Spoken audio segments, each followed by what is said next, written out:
first is proposed installation of earthen a ramp, kayak racks, mitigation plantings. This is by New Seabury Properties at 0 Rear Keelway, and representing them is Wayne Tavares from Wet Tech Land Design. Okay, and I'm just inviting Wayne into the meeting now.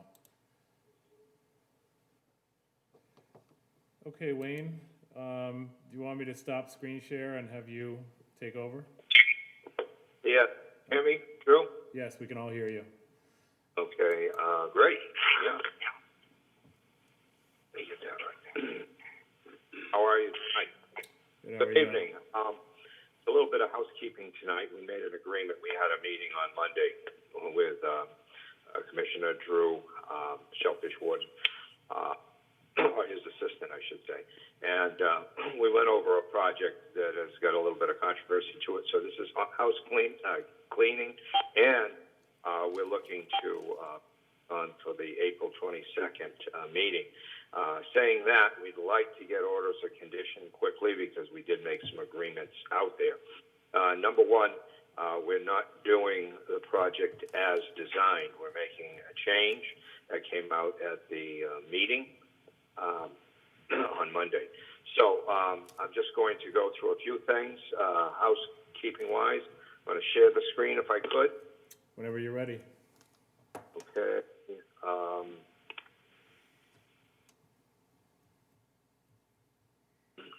Can everybody see that? Yes. Okay, great. This is the existing entry here, which was in violation. So when we met, we agreed I was going to cut through this embankment and create a new coastal bank with a ramp, with no structure, no nothing. I still would fight, but timing is growing short, and my applicant, my owners, want to get this approved. Of course, summer months are coming up. So we're going to keep this structure more or less. We're redesigning it. Tom had a great deal of input in that meeting that we had, and we're going to cantilever some beams at a lower elevation. Can everybody see my hand, my pointer? Yes. Yes. Yep. Okay. So we're coming down here probably a foot, and out of the embankment will be 20-foot beams that cantilever over the beach. And we talked about 6 feet, but we think 5 feet is adequate. So we're going to come out here. Underneath this, which is eroding badly, we're going to put a pyramid of probably 12-inch quad rolls. That's all part of the new design that we'll have ready next week for April 22nd. So I want to say that this is house cleaning and agreed. This is the entry to the project from the street. It's an E that runs between 2 properties, number 23 and number 27, Heelway. This is what we're looking at, looking south from this promontory. And we see a dock that belongs to number 27. And if we look north, we see a dock that belongs to either number 23 or the one beyond it, number 19. This is a combination of a lower beach, salt marsh, elevated salt marsh, you see the back of it, and a beach that's up on the top and through this area. So we're landing, when we extend this out over this beachy area, we're going to have steps that land down on the beach. And that's what was agreed upon. This will be shored up underneath with quad rolls. We're asking for a couple of other things. Is this upper area here, this whole area along the beach, both sides, is so full of brush, it is overhanging and actually tearing away at the pressure. This is a very precious coastal bank. And luckily the high tide here, which you see the rack line, is not quite reaching it. So it is not a sediment producing coastal bank. So we'd like to just clear the brush. There is no removal of root systems. We don't dare remove them. We'll get a competent, certified arborist come in here and basically give this a haircut and cut this brush back. Weight of the doesn't tear at the base of the coastal bank. 4 foot sandy glazed sand because of the flooding, coastal. So that's what we'd like to propose. I'll also show you a copy of the plan here. And you see some of the pictures. Here is my old scenario of a 4-to-1 embankment that came down, or a ramp, and we would have tied up the edges of this with claw ropes. I feel still strongly that this is a great non-structural approach, but that's where we are. We have some kayak racks on that original plan. They will be removed. That's another piece of the house cleaning, is we are not asking for kayak racks on either side. Everybody will bring their own kayak racks. This is primary use of this beach is the entry into the water through this, and this has been a problem because of a 4-foot embankment and trying to work these steps into this. So that's where we have it. We are redevising a plan similar to what was discussed out Monday, and then we will present that next Wednesday to you, and then the following Wednesday, April 22nd. We'd like to be on the agenda, and we'd like to have the commissioners, prepared for any feedback, as we'd like to get order of conditions so that we can build this for the summer months. So we've also talked to the carpenter, so we are geared to go along with what we discussed on Monday. Thank you so much for this, and if there's anything else you'd like to see, I'd like to share it with you. Oh, we also have a DEP file number for this, SE 43316, excuse me. So without further ado, I'll turn it over for any questions, or if you just want to share this for the next meeting, please vote to do so. I would like to get a little bit of comment, though, however.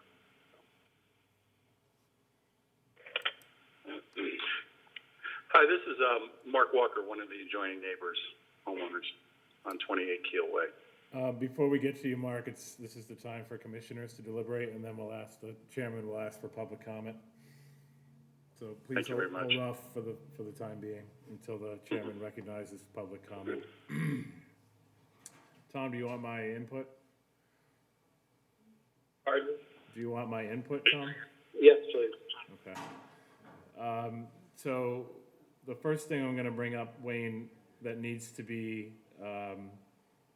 documented by a land court documentation is who owns this easement. That has to be at the forefront of everything in this presentation, and it is the #1 priority.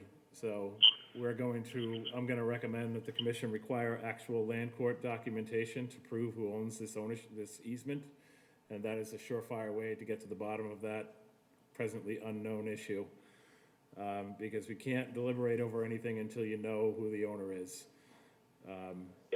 So I'll put that out there first. We did meet, Tom O'Neill, myself, and Donovan. The Shellfish Constable met out with Wayne this past week on the site and looked at some other possibilities here to kind of reduce the scope of impact as is currently shown on the plan that Wayne has up there, and what Wayne had described in terms of cantilevering the existing structure. Just to give the commissioner some background on this structure was put up without a permit. It was rebuilt. It had been issued a permit for an at-grade set of steps that had previously existed on this site. And when the association rebuilt it, they built an elevated fixed pier that was nothing like the previous stairway, and they went under the assumption that it was just a maintenance procedure, but what it turned out to be was a completely different structure, and that's why this project is here before you tonight. That's why you see a structure there in the pictures. That structure as it currently stands is unpermitted, and we're trying to figure out a way to accommodate it and tweak it so that access can be granted through here. This is strictly for canoe and kayak access. This is not motorboat access. So everything Wayne described as far as stabilizing the undercut coastal bank, cantilevering the structure, having a stairway down, and then access through to get to the water from that point is what he'll be revising the plan to show. But as I said previously, ownership needs to be hashed out first and foremost before anything else is deliberated over. And that has to be by land court documentation, not a letter from the association, but land court documentation. That's what I'm recommending to the commission, because I don't see any other better form of proof of land ownership. If there isn't anything from land court, then we need a letter from the association and New Seabury Properties. And they need to talk to each other about this. So that's it. No other comments, and I'll turn it back over to the commissioners if they have any questions. I just had one question. We're actually voting to continue this, aren't we? Yes, but Wayne wanted to present some of the details for you tonight to give you kind of a... Okay. Yeah. All right, commissioners, other commissioners have some comments? I have a question. We have a DEP file number. Do we have comments from the DEP on what's presented to date, and will the DEP be commenting on any subsequent changes? So there were no comments in their letter, their issuance letter for a permit number. But if there's a plan change, obviously that has to be submitted to DEP so they can review it again, and there may be comments on that, but there were none for this current iteration of the plan. Okay, thanks. Sure. Brian or Charlie, do you have any comments or questions? No. Brian?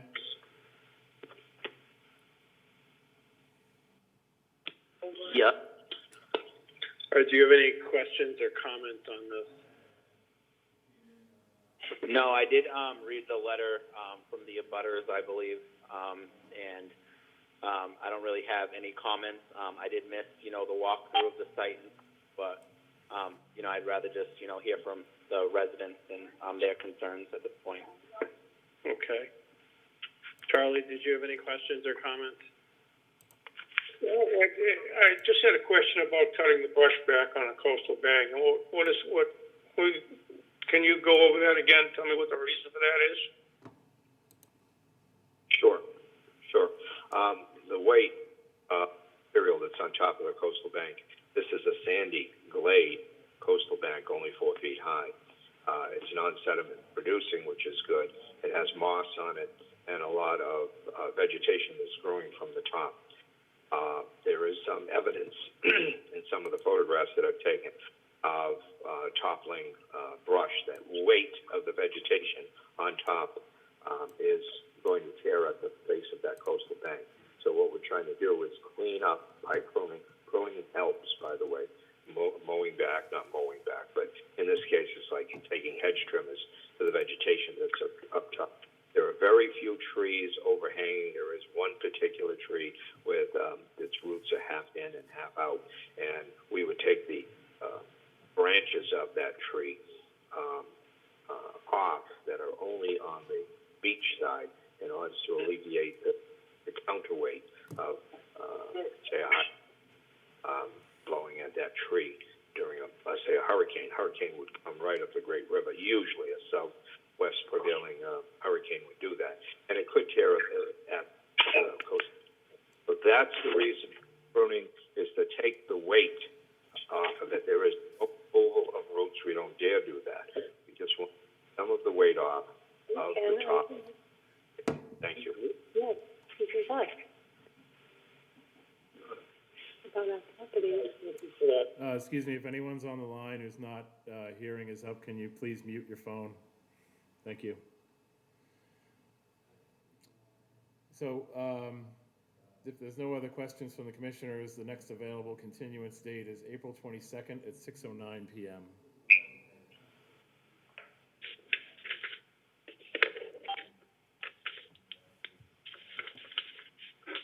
That's sort of the brush on Mr. Dalton. All right, thank you very much for that. Sure. Mr. Mr. Chairman, I'll make a motion that we continue the hearing until April 22nd at 6:09. Second. Voting, Paul, Yes. Charlie, Yes.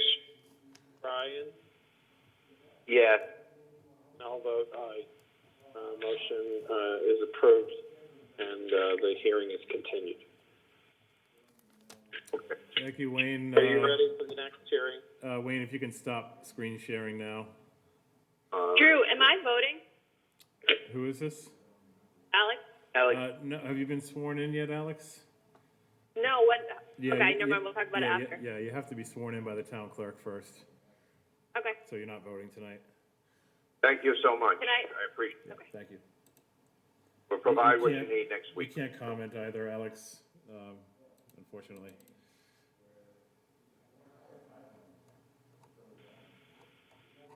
All right, I'm going to call the 6:03 hearing for Robert G. and Deborah F. Waterman, 59 Horseshoe Bend Way. Proposed replacement of a retaining wall and installation of dry wells with hardscape landscape modifications. Representing them from Holmes and McGrath this evening is It's Tim Santos. How are you? Tim Santos. Tim Santos. Okay, Tim, Tim, go ahead. Yeah, we're good. We're ready. Drew, do you want to do I your can thing s- first, or you want me to just show the plan and go over it? How do you want to handle it? If you want to screen share, Tim, I can stop sharing and you can put up your images. Sure, if you don't mind. Yeah, not at all. Okay, whenever you're ready. Can everybody see that? Yes. Yep. All right, for the record, Maria Hickey. hold on one second. For the record, Tim Santos from Holmes and McGrath representing the applicant. Drew, if you don't mind promoting Maria Hickey as well. Oh, She sure. is the contractor that is preparing to construct the wall. Okay, just one second here. I'll invite Maria in.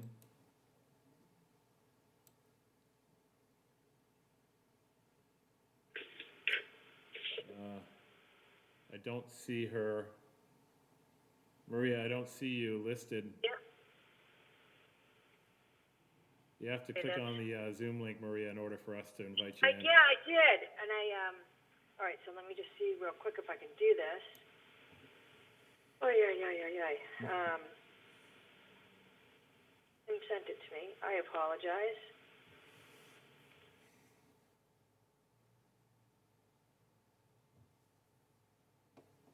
Can you see me? I'll click. on the video. Yep, I see you. I'm going to admit you now, Maria. You should be showing up momentarily. Okay.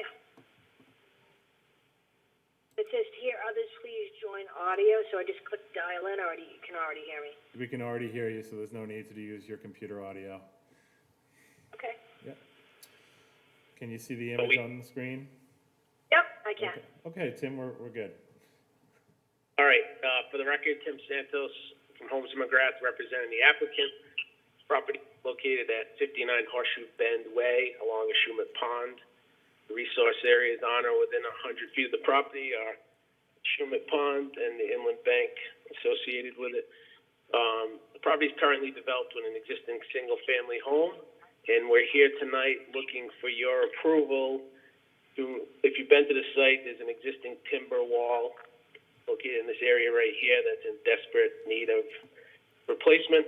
So the applicant would like to remove that wall and build a new precast block retaining wall in the area shown here. We do have a detail showing the 2-foot high wall, and we are also proposing to install 2 dry wells.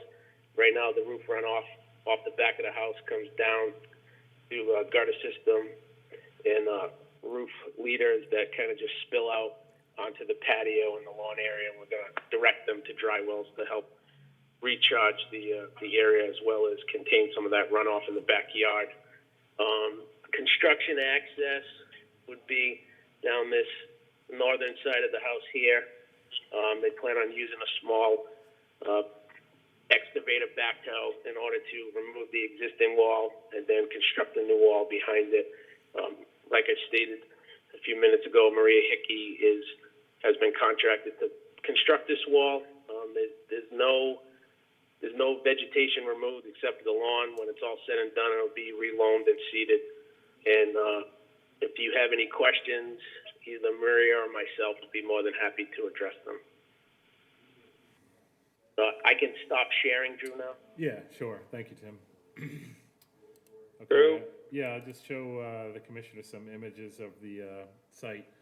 This is the location. It's on abutting a Shumat Pond is the resource area. So you've got inland bank in this area here, and then you've got bordering land subject to flooding, which is basically the beach area, and then land under water bodies and waterways for a Shumat Pond. So Tim's already gone over the plan here, so just go to the photos. Top left is just a view of the home from the road, parking lots on both sides of the lot. That's top left. Top right is a view of the backyard here. Looking out onto a Shumat Pond, and you can see the staking going alongside the wall. And then the bottom left and right images, again, just showing the staking of where the wall footprint is. I'll just blow this up a little bit so commissioners can see it a little better. There's a dilapidated, it's just kind of a loosely affiliated pieces of timber tie landscape, really old, might even be creosote type of situation. So getting them out of there is definitely a good thing. Most of them are broken up and falling apart, but it stretches around this this bend here. I'm looking at the bottom left image. And then again, just looking at it from the other side, contouring around, there's the beach area. It's kind of a mix of sand and cobble and some grass. So it's really just taking care of this situation here that's just falling apart of an old retaining wall. And then I don't have an image of the back of the house, but basically in the foreground of this picture here on the top right is where the dry wells are going. The house is kind of behind me in this image. So it's all existing lawn. There's no disturbance of any native vegetation as a result of the proposed work. Pretty straightforward, just fixing up an old dilapidated retaining wall and doing some improvements to the overall drainage on the site so they can get a better containment there and better water recharge. So no other comments.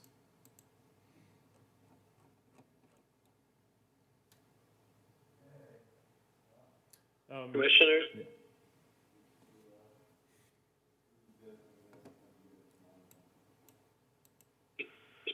Commissioners, any comments? Questions? I have none.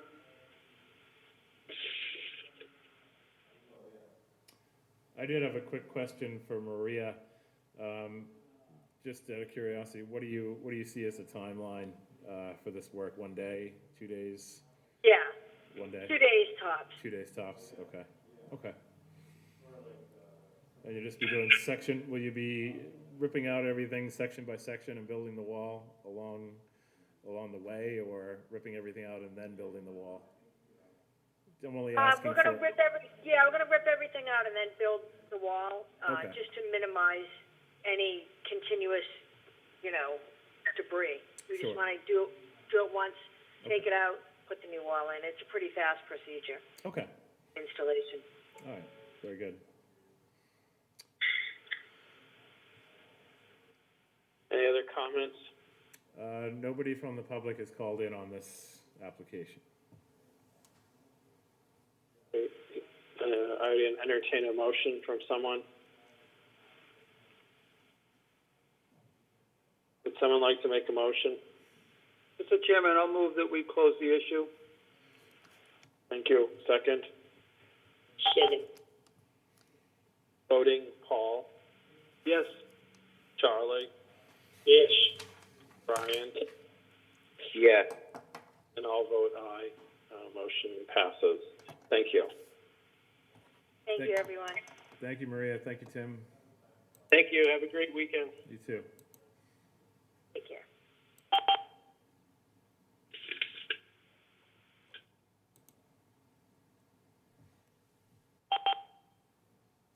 I believe the next hearing has been continued. Yeah, you still have to call it and then vote on the continuance Okay. request.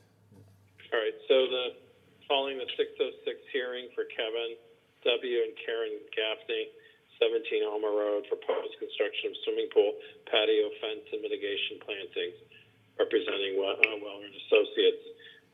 The applicant has asked to continue this hearing to what's the next time? This would be April 22nd at 6:06 PM. April 22nd at 6:06 PM. Do I hear a motion? Mr. Chairman, I'll move that we continue this hearing until April 22nd at 6:06 per the request of the applicant. Thank you. Do I hear a second? Second. Voting, Paul, Yes. Charlie, Yes. Brian, Yes. I'll vote aye.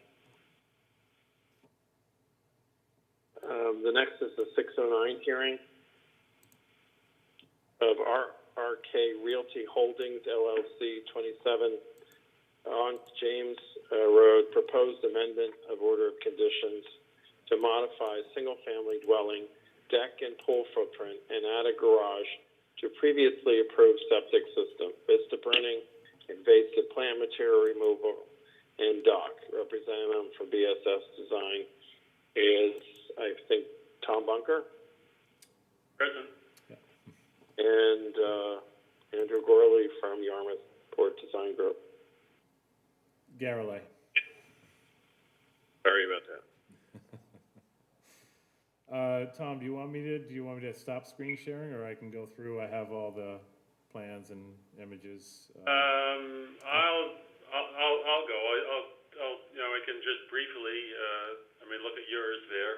Sure. You can, for the commission to see, they've probably, if they've been out there, as Drew has circled the green area around the property, and there is a cleared area on that. There's a kind of a long history to this site.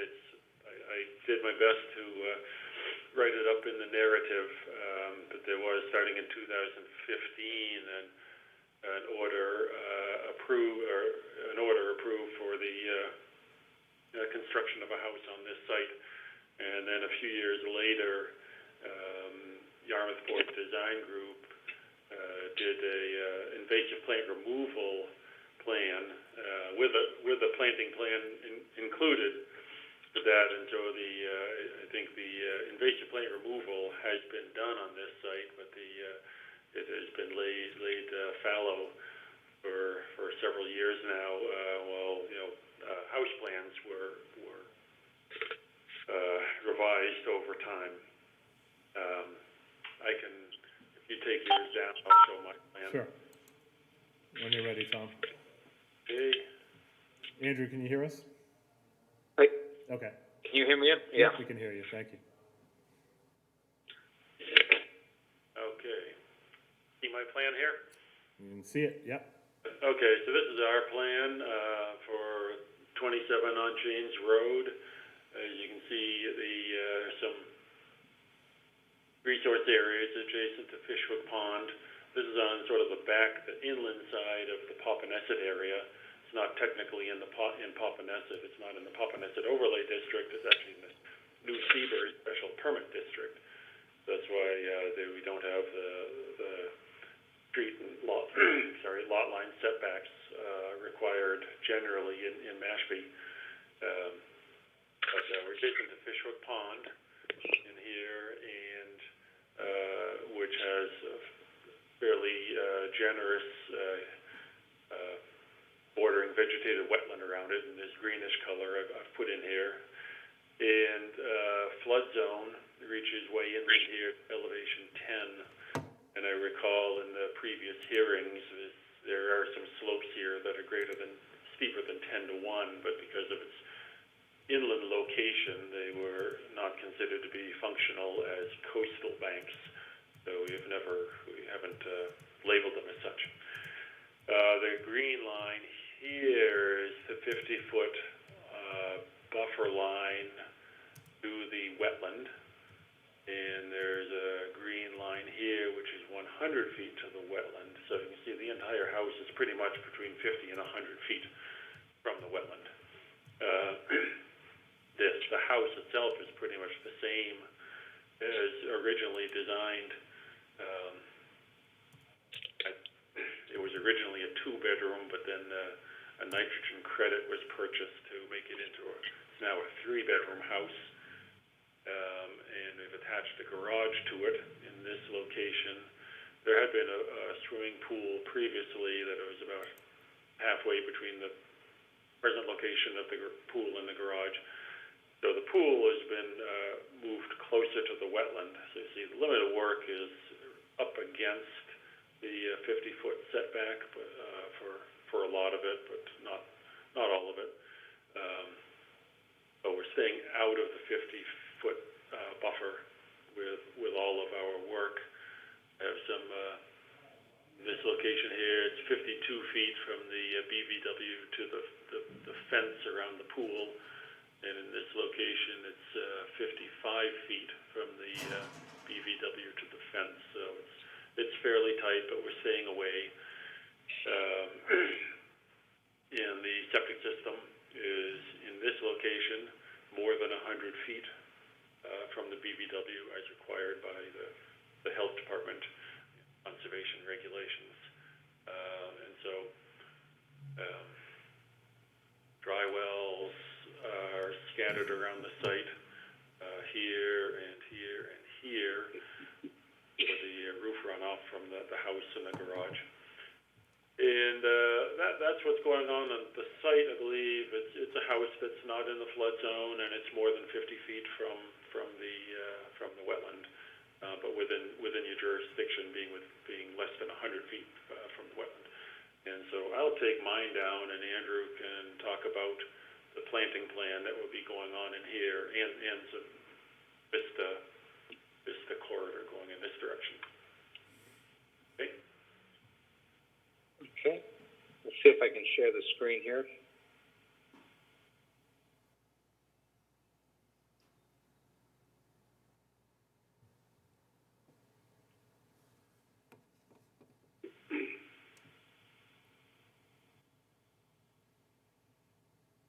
Brian Whedon, are you still with us? Yeah, I'm still here. Okay, I just didn't see on the screen. Just want to make sure we still have a quorum.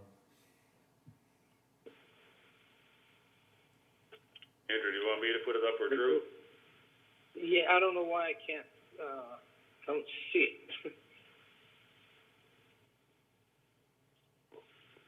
I don't know what's going on with I seem to have trouble. I don't have audio on my Zoom. I only have it on my phone, so I don't know why I can't. Very strange. You don't see the screen share option there, Andrew? Yeah, I have if that, you, but if you open up your document, if you open up I can't see. Oh, there it is. All right, I get it now. Sorry. There you go.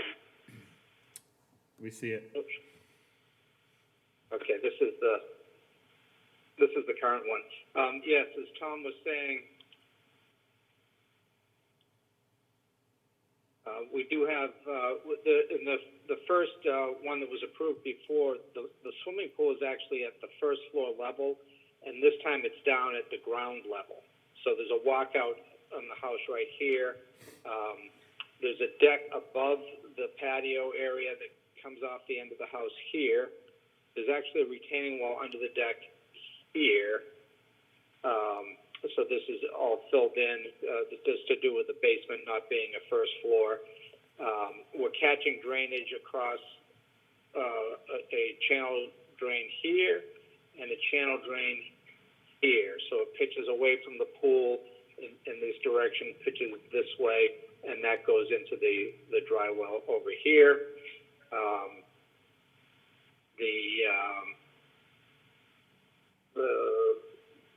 We have a pervious driveway out front, and basic plantings, a couple of little retaining walls along the side to kind of ease the slope from the street toward the wetland area. And as Tom mentioned, the septic system is all out front. Don't have a lot of ornamental plantings, just really around the foundation. and out by the street. And, as you can see, all this mitigation has to do with the previous plan as well as this permit that we've done that we did a few years ago. So there's a lot of restoration yet to be done that was approved under that order of conditions. And I can give you a quick look back at that. So this is what it looked like the first time we came through with the swimming pool and the house. And you can see this is without the restoration. And then along with vista pruning that we did, this is all the proposed mitigation that goes with that. And then this is, I believe it's a wildflower project, so old I kind of can't keep track. Yeah, this is a New England Conservation Wildlife Seed Mix will go in all behind the house and here. And that was on that other approved plan. And this is the current plan. I guess that's about it, except for any questions. Should I leave that up or stop sharing? If you don't mind, stop sharing. I'll just show some photos of the site for the commissioners. Okay, where's my stop share? Oh, there it is.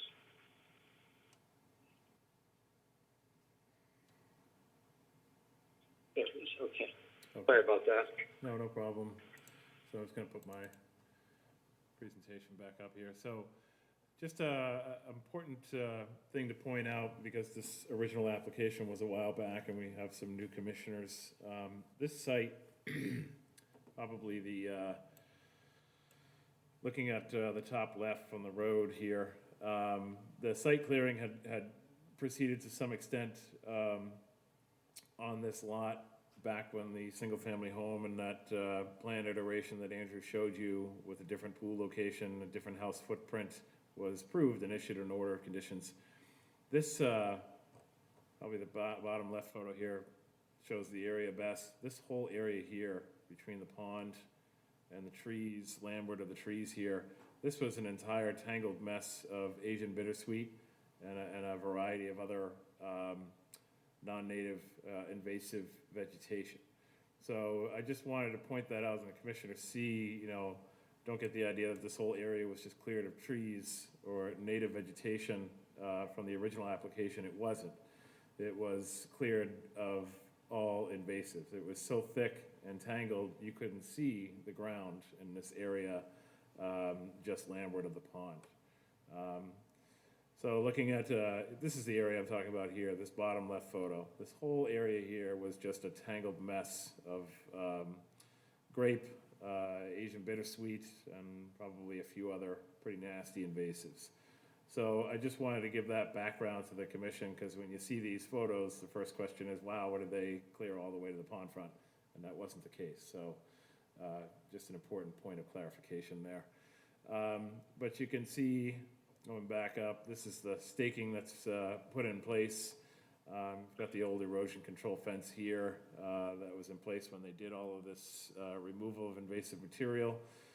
And this is the bordering vegetated wetland area on the bottom right here, just seaward of the silt fence line.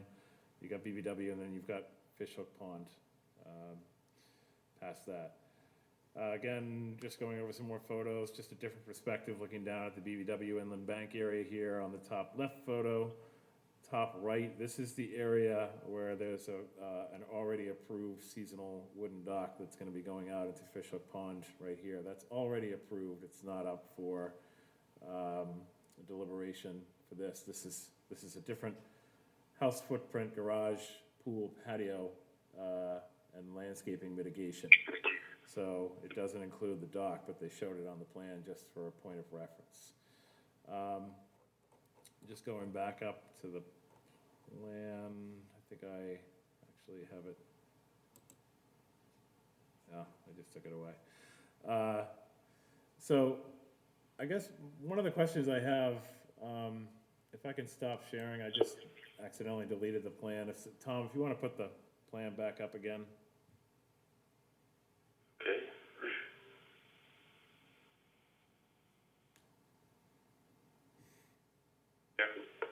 Thank you. So, you've got two garages. I'm just wondering, you know, what is the point of this additional garage when you've got one here in the existing house footprint? Well, the point is that some people have three cars. I suppose, you know, he is contemplating, as some people do, at least further over at New Seabury, putting another room above, but there can't be another bedroom at the moment because this land is restricted to only 3 bedrooms. Okay. But if he can get another nitrogen credit, he would do that in the land above. Otherwise, you know, I didn't discuss beyond that why they want a third garage bay. You know, we're given this house to put on here. Okay. See if we can permit it. Right. Yeah, I mean, it's a lot of footprint. It's a large house. It's a large pool. It's a large patio. I mean, the reason I bring it up is because, you know, we're trying to keep in mind, you know, keeping a reasonable scope of project footprint and impervious surfaces. So, you know, I always, me personally, I want to look at what's the need for, you know, the additional space, the accessory use structures. So that's why I asked. I understand you're doing what your client asked, but I'm asking, you know, on behalf of the commission. So I do have a letter here that was sent in from, it's a local resident, so before I read it, he's not a direct abutter. He's not within, his property is not within 100 feet of this property. So I wanted to bring that up to the commission first to see if you wanted to hear the letter, because he is not a direct abutter. His name's Glenn McCarthy. He's a resident of Pompanesett Village. He's not within 100 feet of this property. So before I read the letter, it's a little bit lengthy. I wanted to get the commissioner's take on whether or not you wanted to hear it. Again, not a direct abutter. I'd like to hear it, Drew. Yeah, I'd like to hear it too, Drew. Okay. So I'm going to read it for the record. I apologize. I meant to send it forward. I think I might have forwarded to the commissioners today, but if some of you didn't get it, I'll just read it for the record. And so this is from local resident Glenn McCarthy. Dear Chairman and Mashpee Conservation Commissioners, I am writing to comment on the application to amend the order of conditions for 43-2832 submitted by RRK Realty Holdings LLC to allow for modifications of the proposed single-family dwelling, deck, pool, footprint, and addition of a garage. This includes the previously approved septic system, vista pruning, invasive species removal, and dock on a property located at 27 Out Janes Road. This lot is located directly on Fishhook Pond and will be the first development with a dock that reaches right to the edge of the pond. Fishhook Pond is directly downhill from the proposed development. A neighborhood survey of Fishhook Pond conducted in April of 2020 discovered yellow perch, golden shiner, pumpkin seed sunfish, and crawfish. Some of these species are not present in Dean's Pond, nor other freshwater bodies in the area. We also found that Fishhook Pond is on average only 2 to 3 feet deep and its maximum depth is 6 feet. The pond has no inlet or outlet and extremely low water turnover, meaning that even minor discharges into it will quickly impact the health of the pond. When Fishhook Pond floods to the west, it flows into a certified vernal pool. In Mashpee today, we have many well-known water pollution issues caused by septic system, stormwater runoff, and road runoff, and fertilizer from property development. Nearby this proposed development, an area with similar topography, we have already witnessed Frog Leap Pond degrade to the point of experiencing extensive annual 3 to 4 month-long duckweed blooms. Fishhook Pond, like Frog's Leap Pond, is a natural catch basin for all of the pollutants from surrounding homes due to steeply downward sloping topography of the area. The proposed development is in an environmentally sensitive area with no municipal sewage infrastructure, no municipal drainage, and no municipal wastewater treatment system. As a resident of and property owner in nearby Pompanesett, I am concerned that applicants' plans will damage Fishhook Pond by introducing pollutants into this currently pristine pond. I understand the applicant's desire to maximize footprint and amenity. However, I hope this commission would agree that even the existing plans pose a risk to Fishhook Pond, and that any expansion of such plans or expanded lot hardening would be ill-advised. Let's please not pollute Little Fishhook Pond like we did so many others. We should now have enough experience to know better. I would also note that the assessor's card for the property has the note nitrogen land credit by document number 1248404 dated June 20th, 2014. So that's the green highlighted area here that's identified on the plan, so that is shown, and there's no proposal to disrupt this area. Just to point that out for the commissioner. So that is the letter from Glenn McCarthy. Could I ask a question, Drew? On the properties and the pond that Glenn mentioned, do you know what the lawn situation is near those, around those properties? I believe, well, I know that this is the only one that's actually bordering the pond. So there is a buffer around the other areas of the pond. I'd have to look at a GIS image, Tom, to tell you, to answer that question. I'm quite sure there are, you know, but I don't have that imagery in front of me right now. I didn't know. I thought he was talking about a different pond that was being degraded. Oh, he was referring to Frog's Leap Pond, which does have some houses that border it. Most of them, you know, some have lawns, some don't. So it's a mixed bag, you know. But that pond is pretty much devoid of aquatic life, and they actually introduced some species, the Association Peninsula Council, and a water fountain to try and aerate the water. So I know it is in rough shape. That's one across from the Rotary. From the Realty office, yeah. Okay. That's Frog's Leap. Yep. Yep. Yeah, that has a lot of vegetation around it. Yes, yeah, and so does Fishhook. I think he was just pointing out that this particular lot is the only one that actually goes up and borders it, well, almost borders it. There's still this reserve land here. I didn't know if there was, we could draw a distinction between this. We'll have a 50-foot buffer once it's replanted, as distinguished from the other. And of course, you don't have all the, probably the road drainage goes into that pond.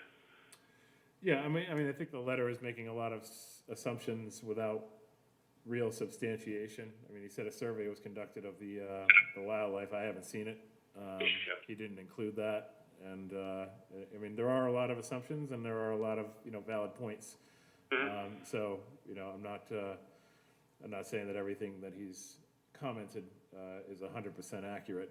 I think he's making some assumptions here that are probably more along the lines of collective input rather than a result of this proposal. Right, and maybe Andrew can comment on the amount of lawn area, if any. I know that most of it is planted trees and shrubs, and then there's a wildflower meadow, and I'm not sure from looking at his plans how much is actually lawn. I'm sure there's some around the house. Maybe Andrew can comment on that, relative to how much fertilizer application there would be, if any. Yeah, it would just be a little bit between the planting bed and the driveway. Could I do the share again, or does somebody else have my plan that they can pop up? I don't have it, but I can stop screen share, or Tom can, sorry, yeah.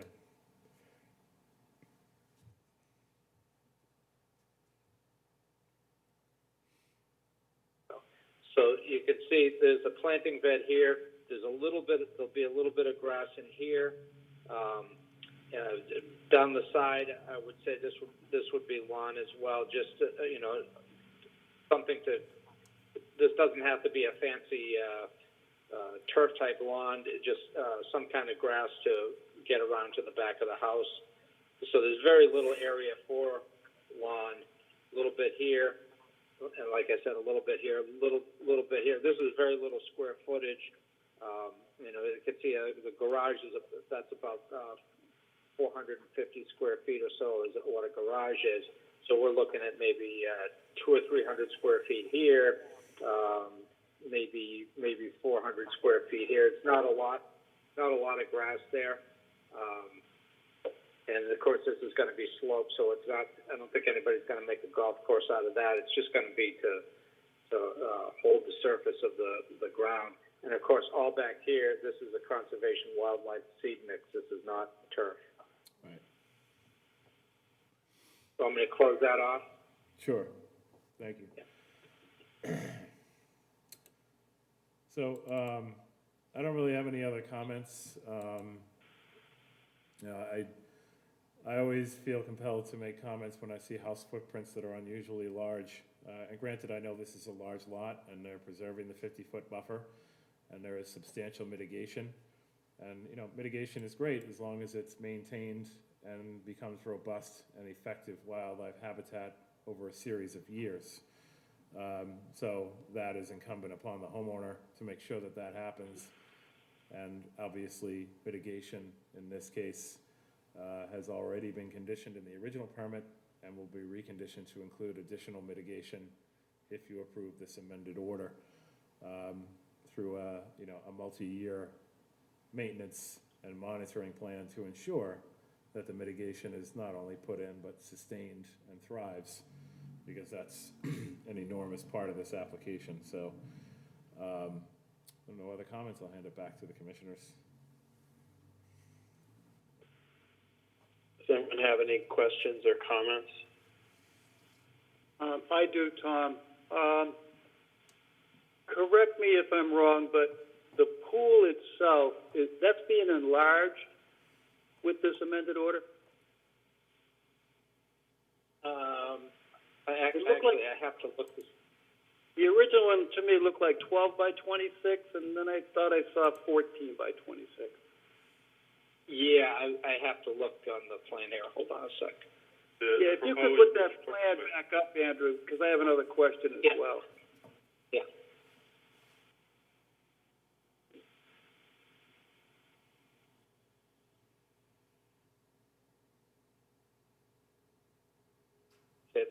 This was the originally approved one. So we have a lot of patio area. And that's 12 by 26. That is, it looks like 12 by 26. I can zoom in on that. Yeah. Yeah. And then this is all patio over here. So this is, a lot of hardscape right here.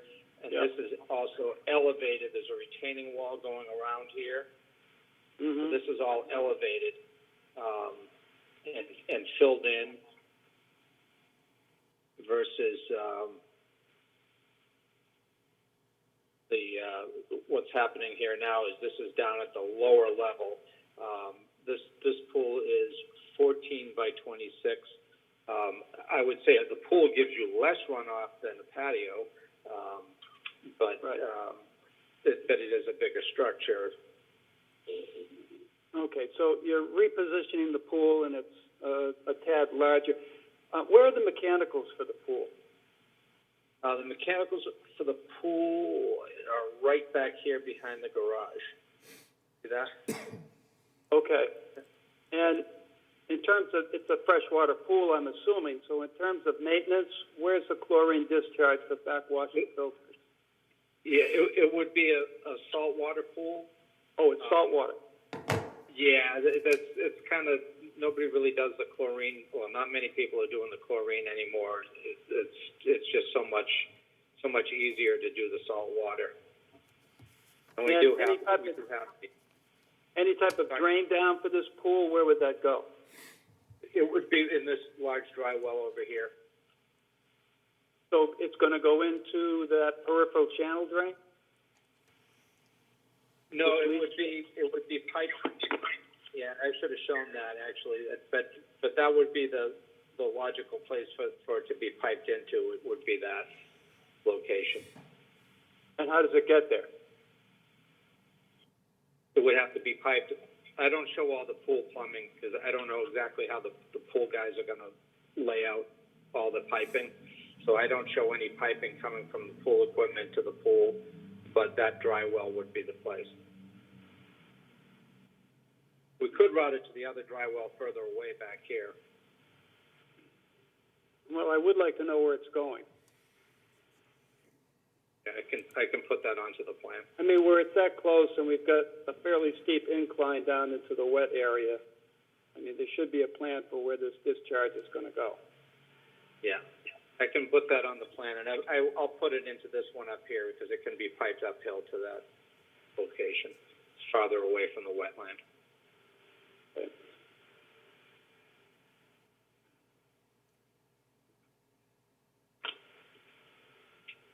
Should I stop sharing, or would you like to keep that up or look at the other one? No, I'm okay with that, thank you.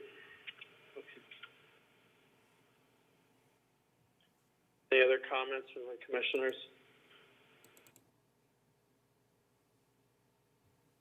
Hearing none, I'll entertain a motion. Tom, there's no public comment either, just to put that out. Okay. Sorry about that. Go ahead. Any motion? Can I get a motion?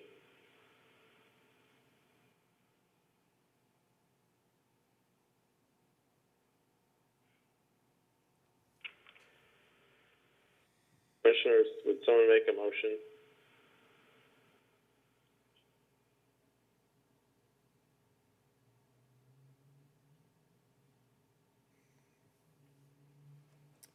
Gotta have a motion, someone's gotta make a motion. Drew, shall I make a motion? Am I allowed to make a motion? Or is it supposed to be In the someone else? absence of anyone else making a motion, I would say yes, Tom. Okay. So I'll make a motion. Is this is to close, or is this? It's an amended order, so it would be an approval or non-approval. Okay, so to approve the amended order of conditions as presented. Do we hear a second?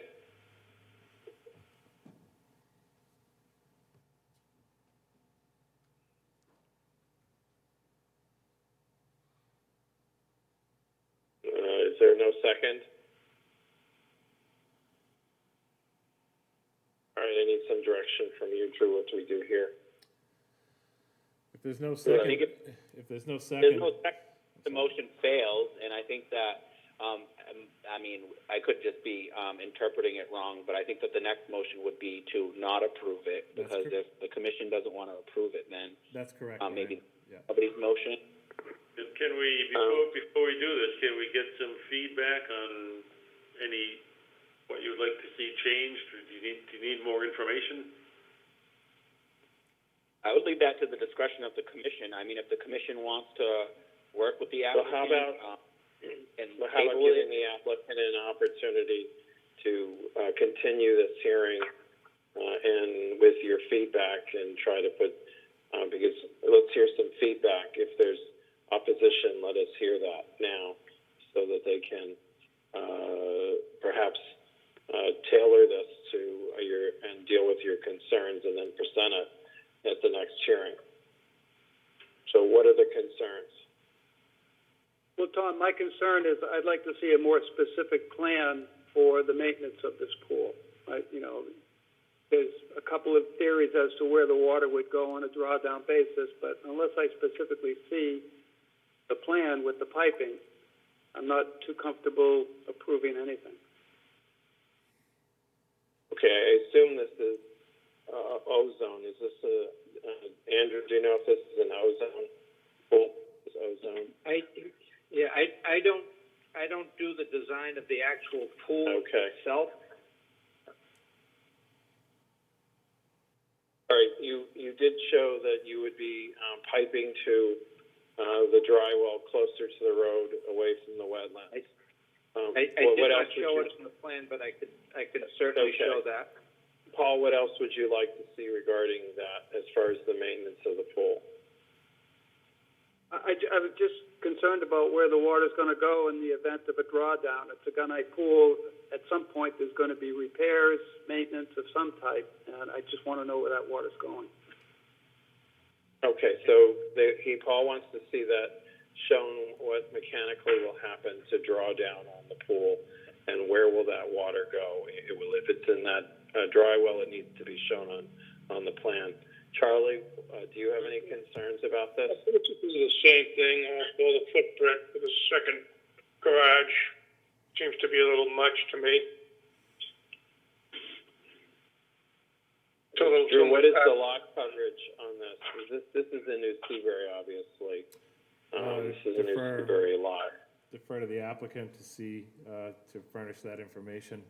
What is the overall lot coverage? Understanding, I know New Seabury has a special permit, but just in general. Is it not shown on the plan? The lot coverage coverage. is 14, basically 15% coverage. Which is, Well, that's well below regular zoning, which is 20% or 25%. actually, I think it's just 15%, 22, I'm trying to figure this out now. I think it's just 15% of the, well, it's 15% of the upland area, of the total upland area, I think. Yeah. So it's less than allowed by zoning. Okay, yes. And Brian, do you have any other concerns? I think that Paul and the others have addressed some of the concerns, but also I just feel as if anytime any residents or abutters or anything do write letters or address concerns, that I think the commission should really consider those. I did understand Glenn's concerns in that, and I think that that's also part of our responsibility to take some of those concerns, whether they are valid or not, and address the situations.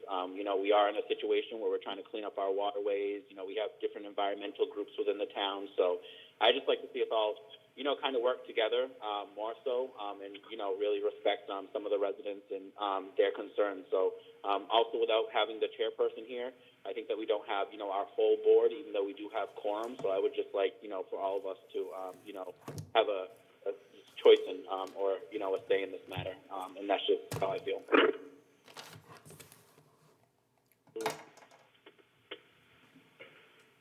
I personally think it's a mistake to allow non-abutters to comment on any of these hearings, because you could have letters from anyone in the community submitting these kinds of letters to any project. And I think that's going to open a can of worms. But that's just my own opinion. So I guess would the applicant like to have us continue this till the next hearing and perhaps address some of the commissioners' concerns? I think, Andrew, do you agree? I think we should do that.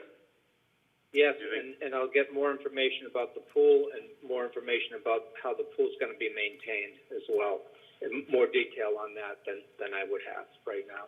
But definitely we'll show how the water will be drawn down. But I'll try to get even more information about the swimming pool. Okay, so All right, then sorry. I'll entertain a motion to vote to continue this hearing. This would be for April 22nd at 6:12 p.m. Andrew, do you think that's enough time to, one week or so, or a week and a half to get this stuff together? Yeah, I think so. It shouldn't be difficult to gather that information, and for me to certainly it's easy for me to put the drawdown on the plan. Very easy. Yeah. And to get more information from the pool contractor. And when was the date too? It's April 22nd, 6:12 p.m. Okay. Yeah, we'll request that continuance. Okay, will someone make a motion, please? Mr. Chairman, I'll move that we continue the hearing until April 22nd at 6:06, was it? 6:12. 6:12. Second, please. Second. Voting, Paul, Yes. Charlie, Yes. Brian, Yes. and I'll vote aye. This hearing is continued. All right. So I'll call the 6:12 hearing. Thank you for your time. Thank you. Thank you very much. Paul S. and Susan M. Scheinkoff, 338 Monomoskoye Road, proposed construction of a single-family dwelling, septic system, garage, pool house with hardscape and landscape modifications, and representing them from Cape and Islands Engineering is Raul. Are you here? Yes, I'm here. Can everyone hear me? Raul Izardi. Yep, we can hear you, Raul. Thank you. Good evening. For the record, Raul Lizardi from Cape and Islands Engineering, representing the applicant. Paul and Suzanne Kirchhoff. The project is, there's an existing vacant property. It's not completely vacant for the fact that there is an existing pier. The project is to propose a single-family residence on this project. The pictures that Joe is showing right now, it's an existing fence all along the frontage of Monomoskoye. There's a series of trees with the understory of those trees that are cleared. It's all maintained as cleared. Single trees standing all the way up to the 100-foot buffer zone to the BBW. The resources on this property are land of the ocean, which is Great River. There is a salt marsh adjacent to Great River. There is a BBW adjacent to the existing salt marsh. And then there is land subject to coastal storm flowage. Not the entire property is under the flood zone. There's approximately a quarter of the property to the front on Monomoskoye, which is outside of the flood zone. And approximately half of the lot to the east is within 100 feet of the BBW. So most of the work that is being proposed, which includes the house, septic system, driveways, pool area and patio, most of all that work, except for approximately 10 square feet of lawn area, is outside of the 100-foot buffer to the resources. So in essence, this project is mostly a project in land subject to coastal storm flowage, except for that little bit of 10 square foot of lawn in the 100-foot buffer. And there is going to be a proposed path to the existing pier that is also within 100 feet to the BBW. The other component that falls within 100 feet of this BBW is the proposed pool fence. Along the side, to the north and the south of the proposed path to the pier, we showed a little bit of work kind of converting to the east and back to the west. What we just discussed earlier today with Drew is that limit of works will continue to go straight, and there will be no clearing on the left or the right side of the path. The limited work will just be used for the installation of the fencing for the pool fence. I mentioned that there's an existing pier on this property. That's because this property was used to be owned by the same property owner to the south, and in the same common ownership, they had the ability to build a pier on this lot. But now the property is under new ownership, and this pier is going to fall under this new ownership. This new proposal. So most of the septic system, except for probably the collection of the cabana, cabana is being plumbed from the side of the cabana to the proposed house, and then into the septic system, which is towards the front of the property, and it will not be within 100 feet of any resource area. In fact, it will not be in the flood zone. So again, most of this project meets performance standards. All of the project meets performance standards, and most of it is outside of the 100-foot buffer. Most of the work is just work under land subject to coastal storm flowage. There's a area on the back of the property to the east that is highlighted in the solid green. That's the area that's required by the town of Mashpee regulations. That has to be 10% preserved in its natural state. And that's because we're developing an area of land subject to coastal storm flowage. That area exceeds the minimum 10%. There's another green hatch area around the pool.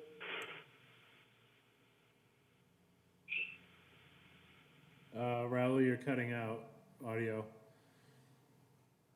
So the last thing I was saying is about the lawn area. That's the 10%. That's the maximum allowed in the Mashpee reg. I'll leave it at that. If anybody has any questions or comments, I'll be happy to answer.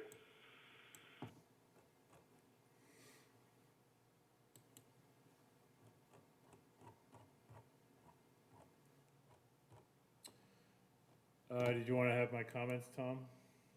Yes, go ahead.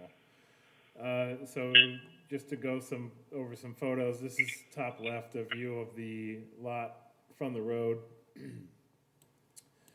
And then looking at some of the staking here on the top right, this is obviously the driveway, septic system area here on the street side of the lot. Getting down further into the resource area, this is the pool patio house footprint on the lower left. And then there on the lower right, you can see that's the 100-foot stake setback from bordering vegetated wetland.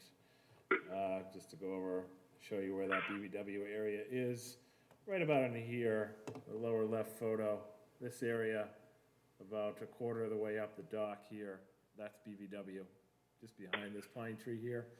And then seaward of that, you've got the salt marsh and then land under ocean. Raul had mentioned about the dock here, and I had a question about it, but he has since answered the question. I hadn't recalled why this dock was built without a single-family home, because zoning requires on a buildable lot that you establish a primary residence before building an accessory use structure like a dock. This property, and this was a while back, so some of you were not on the commission at that point in time, these two properties, 342 and 338, were one property back when 342 was developed, and they had two docks as part of that notice of intent. The property has since been subdivided, and that's why this dock was built a few years back prior to this property becoming subdivided. It was one whole property. And we do have a letter from the building commissioner acknowledging that fact. So just for the commissioner's edification there, that's why there's a dock currently constructed here, because these two properties were at one time, one property. With two docks requested, and it was approved back then. So going back to the plan here, as Raul had gone over, this little bump out here is what I had a concern about, because it was just kind of like a blank space here, and there wasn't really anything noted as far as what was going to happen in this area that's cutting into the buffer. It's kind of in between the 100-foot buffer to salt marsh and the 50-foot buffer to BVW. So this cut-in right here, Raul sent me just a quickly edited plan to show that they do not intend to cut into this buffer, just because of the concerns I raised about what is the need to do that.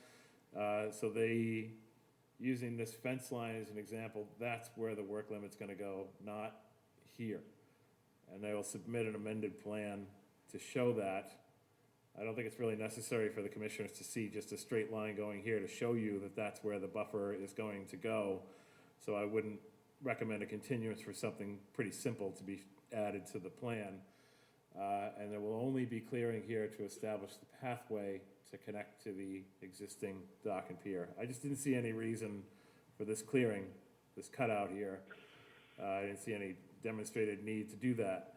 So, so those are my two questions that Raul has since addressed, was the construction of the dock and pier and this cutout here, and the necessity of doing that. So if the commission is comfortable with simply making the adjustment plan to establish a work limit along this fence line or just outside the fence line here, so that these areas on either side of the pathway will remain naturally vegetated and shaded green, just like you see all around this area here.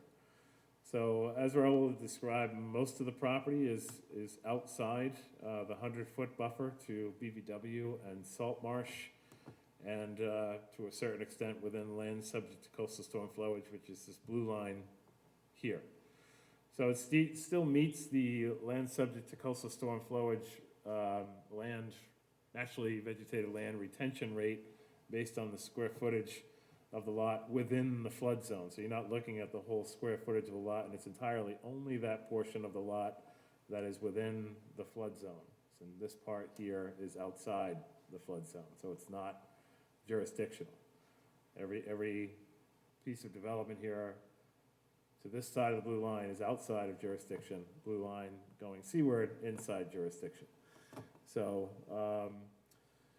no other comments. I think it meets all the standards for the resource areas, which are bordering vegetated wetland, the buffer zone to bordering vegetated wetland, buffer zone to salt marsh, and land subject to coastal storm flowage. And no other comments. Commissioners? I've got a couple of questions. I'm not quite sure about the existing, view corridor, because this parcel's been subdivided. Who owns the right to that view corridor? Yeah, that's a good question, Paul. It was a very unusual view corridor that was actually coming from the original property owner. Let me go back to this. So this, Dane, I believe is his last name. He was the one who established this view corridor back when these two lots were one lot. Right, Because you he can had see it. such extensive frontage here. It was a view corridor that was kind of going in that kind of strange shape. I don't know, Raul, if you want to add anything to that. Yes, so the purpose we show it on the plan is because it was a permitted Vista corridor, but now that the property is transferring ownership, that Vista corridor will no longer serve its purpose. On the site, actually, what you have there is just a path that goes from the neighbor to the south to the pier. The Vista corridor is actually not being maintained as a Vista corridor.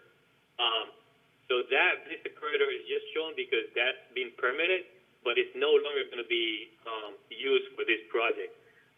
If this applicant wants to do his own Vista corridor, he will have to do his own calculations in accordance to the Mashpee regulations to do his own Vista corridor, and that one that was permitted in the past will be lapsed, will be abandoned. So Okay, you're just showing it as a point of reference, Raul? Is that? I don't have a point of reference right now. No, what I'm asking is, I mean, I'm just, I guess I'm trying to get some clarification. Now that the other homeowner who sought a permit for that no longer owns this lot, then that becomes irrelevant. Is that correct? That's what I believe. I think the intent of it was probably just to keep an eye on the pier. If they wanted to do a vista pruning, the current homeowner. I don't see how that vista corridor is still viable if the gentleman who acquired a permit for it subdivided his lot and now this lot is owned by somebody else. I don't see how that works. Yeah, this project does not intend to keep it, so that's part of the area that we're counting to remain naturally vegetated. Yeah. So we will not propose anything in that vista corridor. It will just grow natural. Okay.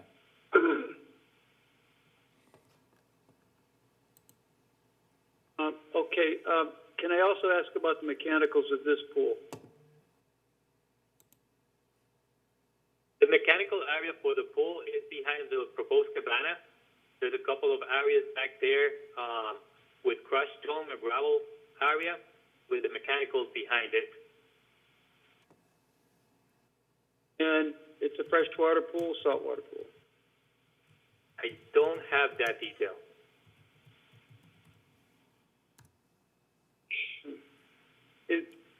Raul, any proposed dry well configurations for drawing this pool down? Any of the dry wells that are proposed in the backyard can be used for the drawdown of pool. Okay. Paul, we can condition, I mean, if you want to see a revised plan looking at the mechanicals, it's not really something we normally have under our plan requirement regulations. Right. That's why you don't see that.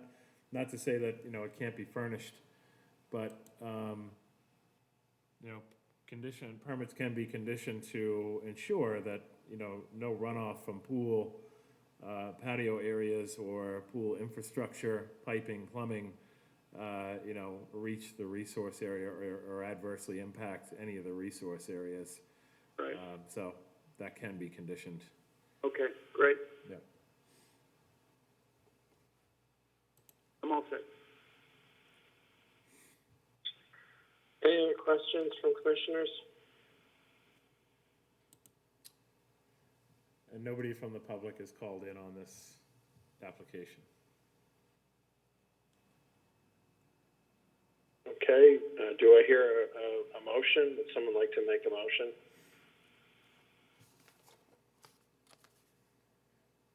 Mr. Chairman, I'll make a motion that we close an issue with the condition that we do see some, mechanicals for this pool drawdown structure.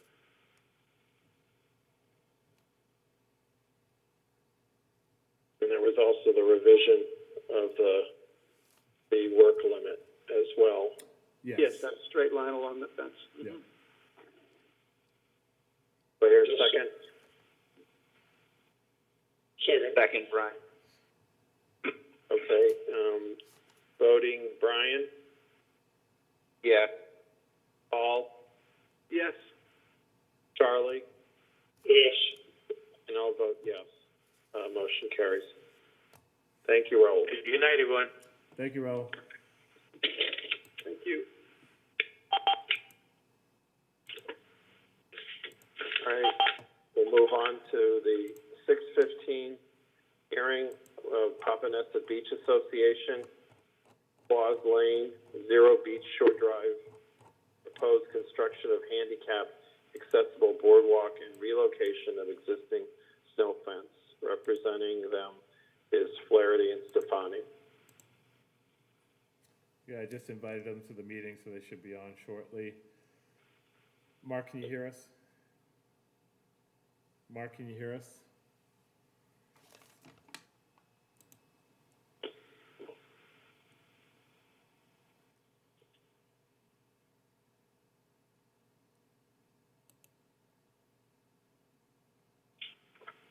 Paul Thurston, can you hear us?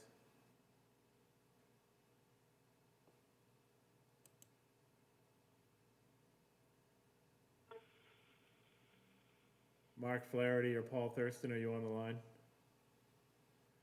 Yeah, they're having some audio issues, or they not calling the right number. So I'm putting it up on the screen.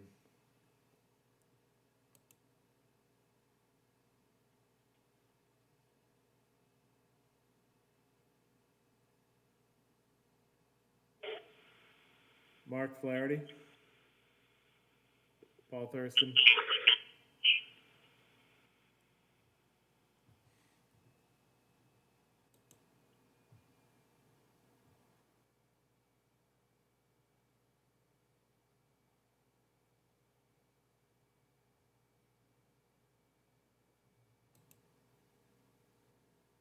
I got you. I'm sorry. I was trying to get in. I apologize. Paul Thurston speaking. Hi, Paul, we can hear you. Mark, I don't know if you can hear us. I've put up the number a couple of times on the screen. But if you want to go ahead, Paul, and present, it's up to you, or if you want to wait for Mark to get audio going, it's your call. No, I'll be fine. Okay. So this is a proposal by the Papaneset Beach Association. This would be our fourth boardwalk in the PBA overlay district. This happens to be on Squaws Lane.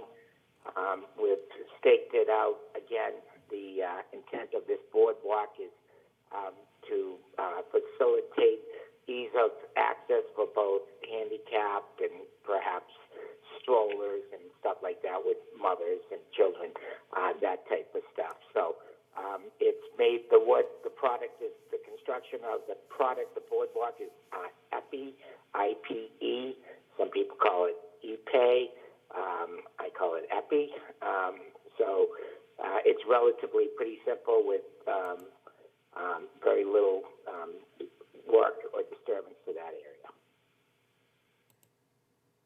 Okay, Paul, you don't happen to have a plan of the proposed walkway? Do I have a plan? I do have a plan. Okay. Would you be able, if I stop share, would you be able to share that via screen sharing? Mark, I got to tell you, I don't know if I'll be able to do that. Let me see what can I just email you the plan? Would you be able to grab it and host it if I just email it to you? No, I can't. It doesn't work like that. Okay, let me see what I can do then. What about Mark? Does Mark have a I plan? have a plan. It's on my email, so I'm going to have to drop down and save it. So if you can give me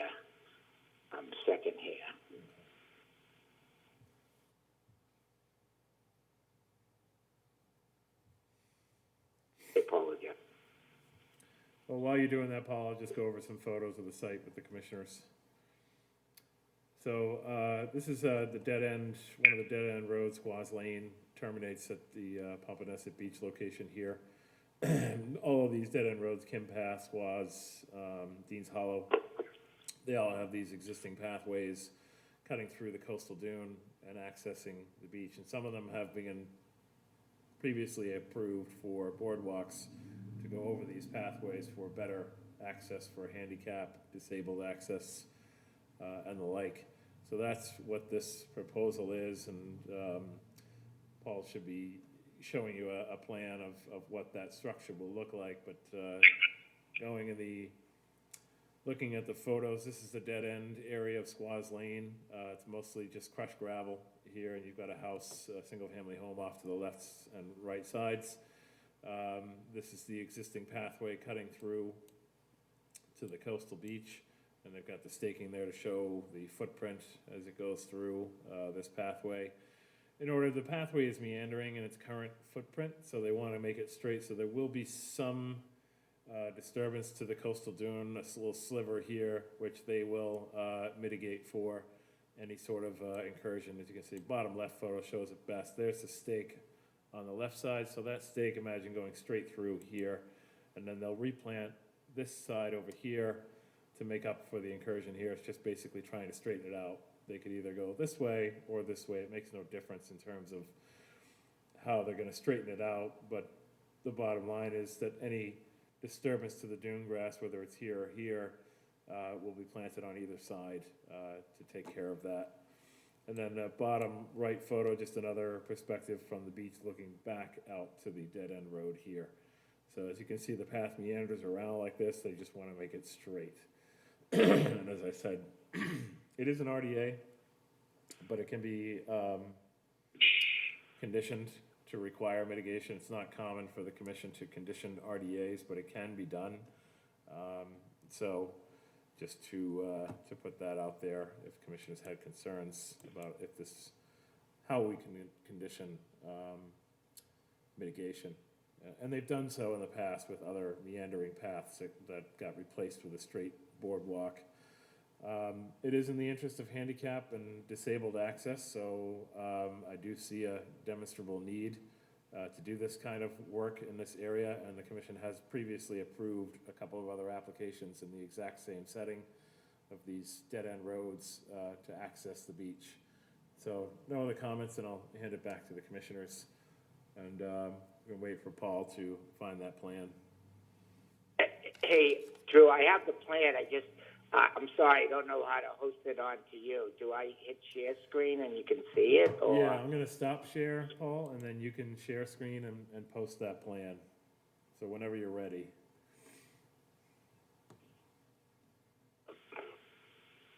There we go.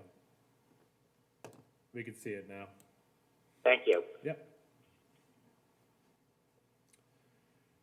So, Paul, if you just wanted to describe the structure a little bit, walk the commissioners through that plan.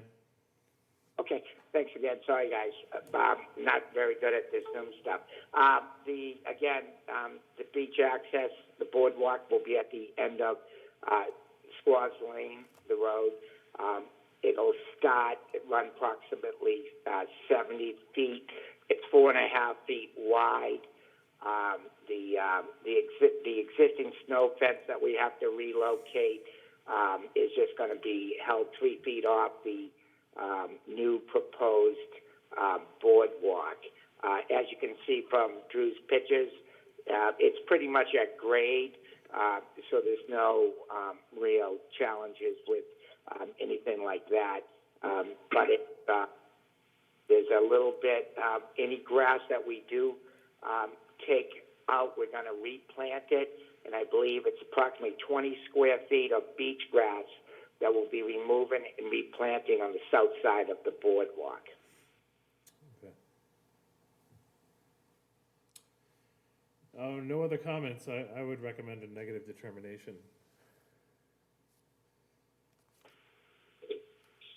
Commissioners, any questions, comments?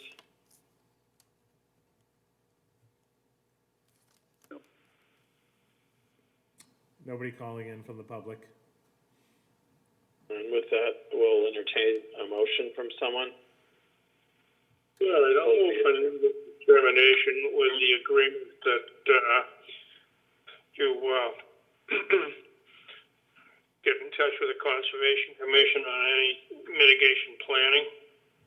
And that would be for Pompanesett Beach Association. Second? I'll second that, Tom. Okay, thank you, Paul. Paul, voting? Yes. Charlie? Yes. Brian? Yes. And I'll vote yes.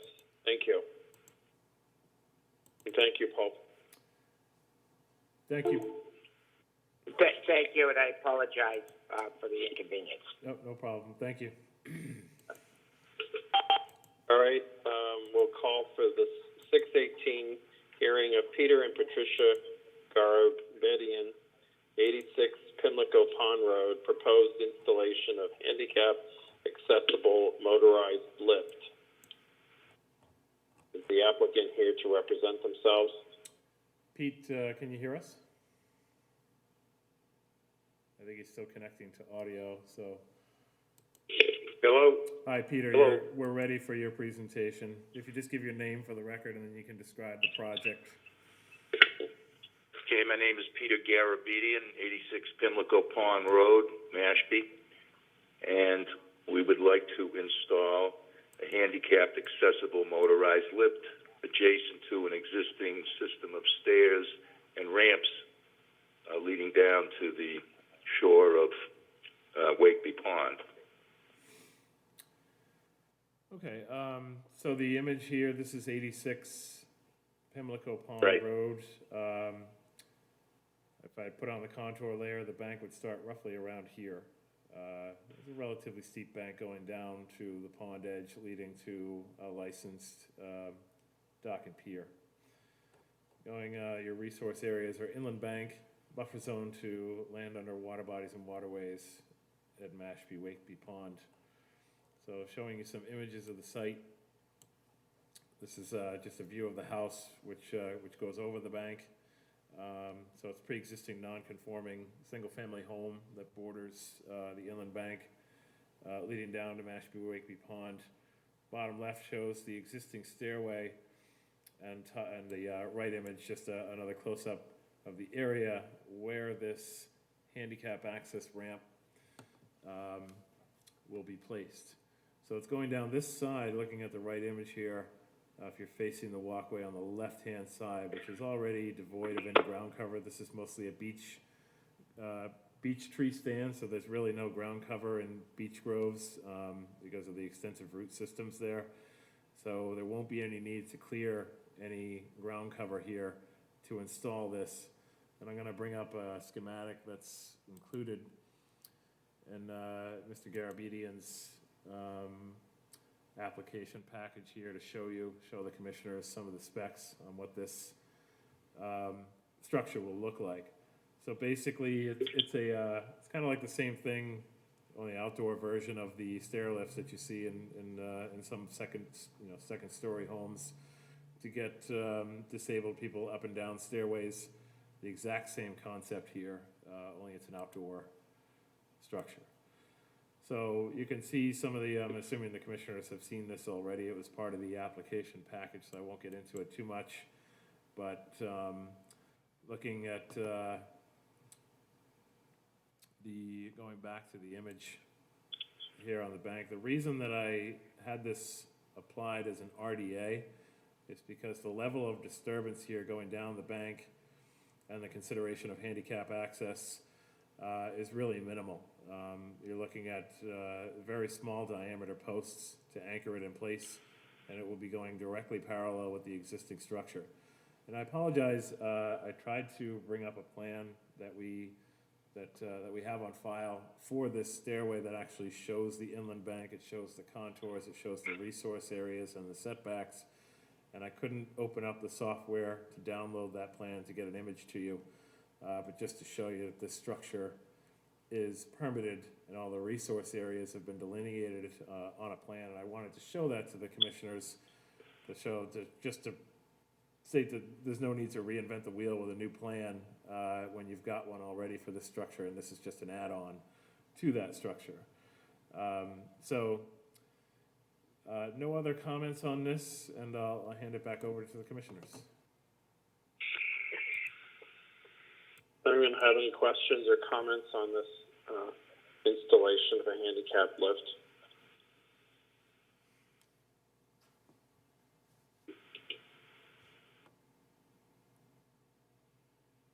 Hearing none, we'll entertain an emotion.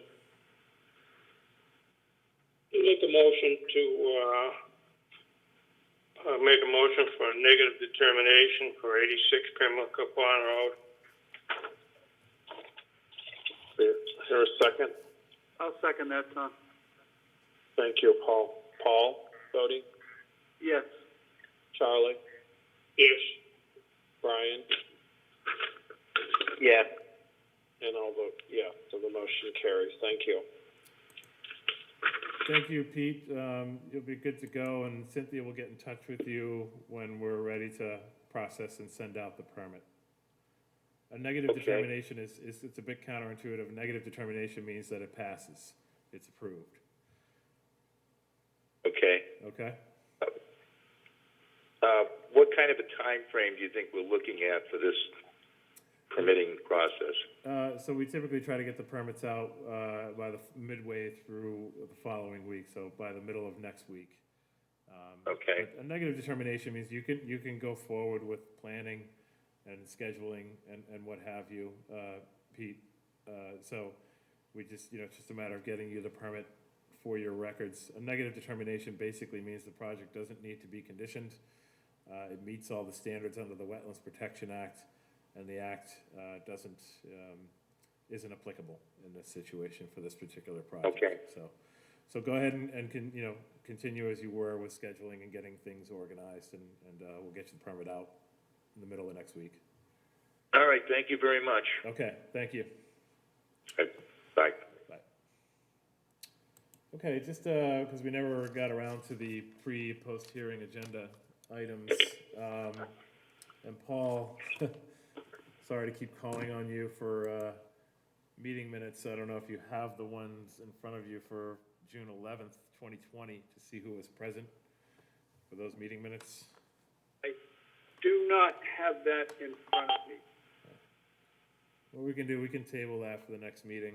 And there's a couple of other sets of minutes that will be on the next meeting's agenda, so we can do those. Okay. I don't think we would have a quorum for tonight anyway, for the attendees of that meeting, so not a big deal. Childs River Restoration, still moving forward. They're pretty much done with the Mashpee side of that project. And they're moving into the Falmouth side now, so it doesn't really involve us too much. There is a small portion of the Falmouth bog that lies within Mashpee.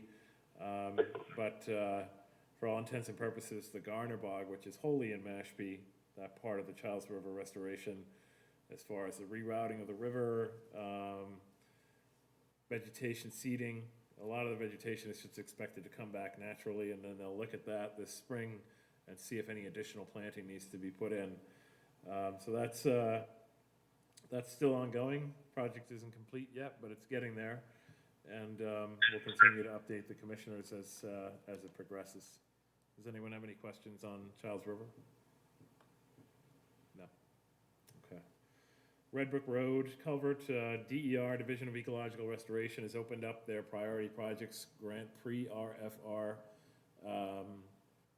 announcement, so that's an opportunity for applicants to get in touch with DER personnel and have any questions about whether or not particular projects qualify. If they don't, what needs to be done to make them qualify or eligible, and answer any questions that applicants may have before the actual application period opens up.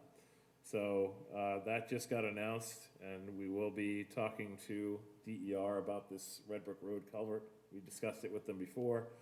It sounds like it's an eligible project. It just needs to have more definition, more of a defined scope. And there's abutters, many abutters that need to be on board with whatever conceptual approach we want to pursue out there, which is ideally, a form of wetland restoration right now. It's just a large flooded cranberry bog. And the overall concept here is to return it to an actual brook as it was once before the bog was created.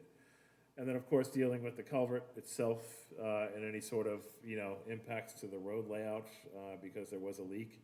That still needs to be vetted out. It hasn't been yet, and that's really incumbent upon both towns' DPWs to get together and investigate that and do what's necessary to ensure that the culvert is safe, it's not impacting the integrity of the road, and that it's no longer leaking. It doesn't appear to be leaking. We haven't seen the bog drain again, so it may have plugged itself up naturally, but the biggest question still remains is what happened. And nobody really knows the answer to that, so that needs to be investigated.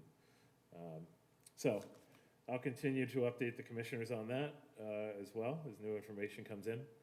Upper Quashnet Restoration, Horsley Witten's still going out, still doing data collection, field collection. So that's ongoing.